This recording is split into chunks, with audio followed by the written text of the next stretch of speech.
Good morning guys. Ituturo ko sa inyo gamit ng vacuum. Vacuum. Ito po yung tawag ng vacuum. Para pwede sa bahay, pwede sa sasakyan. Alam niyo saan mo bibili ito? Sa city center, sa mga mall, dito sa Dubai. Ito yung bago. Nalabas yan guys.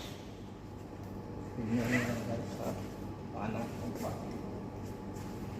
Vacuum ko guys. Yan.